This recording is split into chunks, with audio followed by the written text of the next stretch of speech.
जोरदार नारा लगाइए। असदुद्दीन ओवैसी, असदुद्दीन ओवैसी, मिथिला की जनता, अख्तरुल ईमान, जिन्होंने राजनीति को ठेकेदारी समझ रखा है, जिन्होंने राजनीति को अपने बाप दादा की राजनीति समझ रखा है, इंशाअल्लाह उसको उखाड़ ही नहीं फेंकेंगे बल्कि हम हिस्सा लेंगे। अब वो नहीं चलेगा कि आपके बाद आपकी बेटा राजनीति करे, आपके बाद आपका दादा और पोता करे। मैं अमौर की धरती, अमौर की वो धरती है जो बिहार की सियासत में अमौर सियासत का दिल है। तलवारों के साए में इतिहास हमारा बनता है, तलवारों के साए में इतिहास हमारा बनता है। जिस ओर जवानी चलती है उस ओर जमाना चलता है। हजरत मोहतरम ओवैसी साहब की मिथिला की धरती पर पहला आगमन है, पहला जनसभा है। इससे पहले आए लेकिन जनसभा पहला है। मुझे लगता है कि इंशाअल्लाह इस जनसभा से मिथिला ही नहीं बल्कि पूरे बिहार की राजनीति में खलबली पैदा होगी। खास तौर से आपके मिथिला में कुछ बड़े बड़े नेता हैं जो महागठबंधन के, तो मेरे भाई आपके मिथिला की राजनीति ही नहीं, आज की यहाँ की विधानसभा और इस विधानसभा की इस पहला जनसभा से इंशाअल्लाह पूरे बिहार की राजनीति में वो झटका लगने वाला है। और खास तौर से मिथिला में कुछ बड़े नेता हैं, मैं जिनका नाम लेना नहीं चाहता। हाल के दिनों में उन्होंने बयान दिया है कि ओवैसी साहब की क्या हैसियत है। साहब आपकी मिथिला की धरती से मैं कह के जाता हूं, इंशाअल्लाह अब मिथिला ही नहीं पूरे बिहार में जिन्होंने राजनीति को ठेकेदारी समझ रखा है, जिन्होंने राजनीति को अपने बाप दादा की राजनीति समझ रखा है, इंशाअल्लाह उसको उखाड़ ही नहीं फेंकेंगे बल्कि हम हिस्सा लेंगे। अब वो नहीं चलेगा कि आपके बाद आपकी बेटा राजनीति करे, आपके बाद आपका दादा और पोता करे।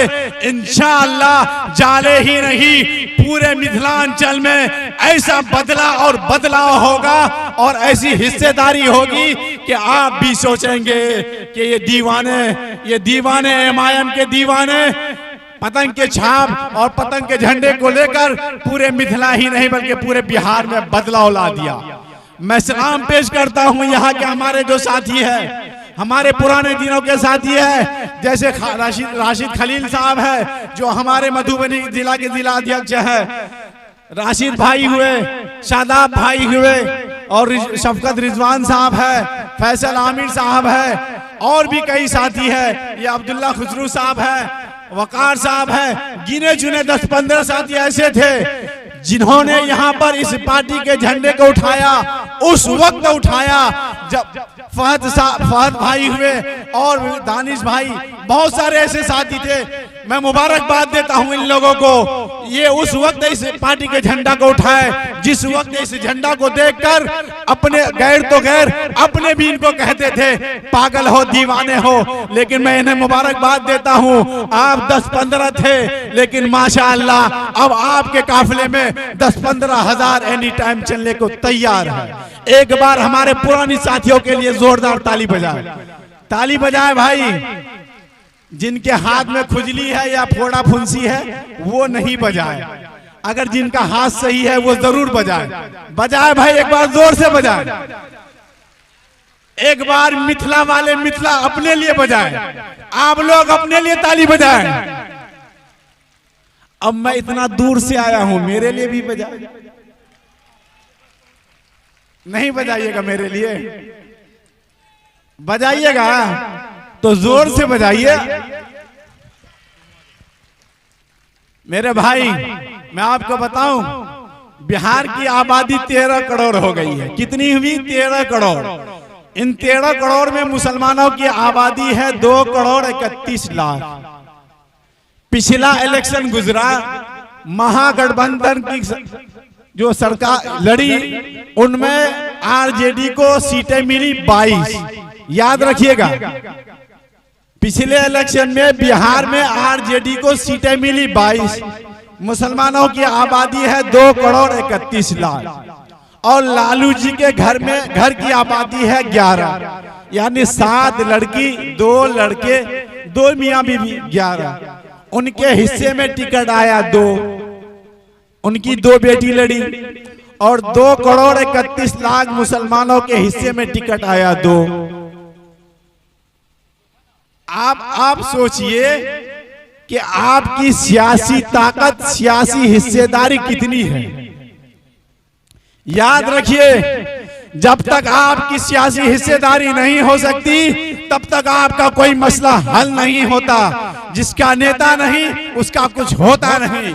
इसलिए मेरे भाई, आज वक्त है, आप नेता पैदा कीजिए, हिस्सेदारी लीजिए। वो वक्त चला गया, लालू का जमाना चला गया, नीतीश जी का जमाना चला गया। अब लालू यादव जी भी चाह रहे हैं कि उसी पैटर्न में मेरा बेटा भी मुख्यमंत्री बन जाए, मेरी वाइफ बन गई।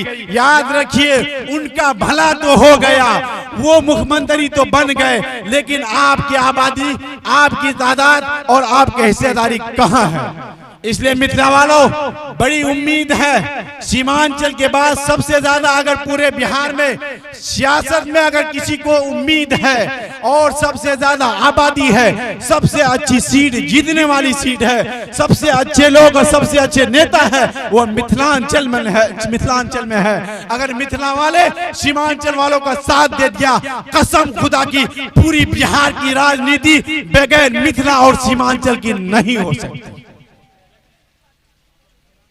इसलिए मेरे भाई, आपके पास मौका है। जैसे 2020 में सीमांचल वालों ने 5 सीटें दिया, इंशाअल्लाह 2025 में मिथिला में भी वो इनकलाब आएगा। आएगा कि नहीं आएगा?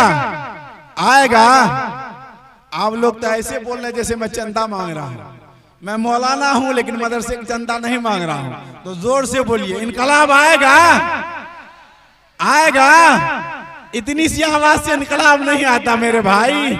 इनकलाब के लिए भूखा भी रहना पड़ता है, खड़ा ही नहीं बल्कि भीगना भी पड़ता है, काम काज को छोड़ना पड़ता है। इंशाअल्लाह इनकलाब भी आएगा। आएगा। जोरदार नारा लगाइए, असदुद्दीन ओवैसी, असदुद्दीन ओवैसी, मिथिला की जनता, अख्तरुल ईमान, जाले की जनता, MIM, पतंग छाप। बहुत बहुत शुक्रिया।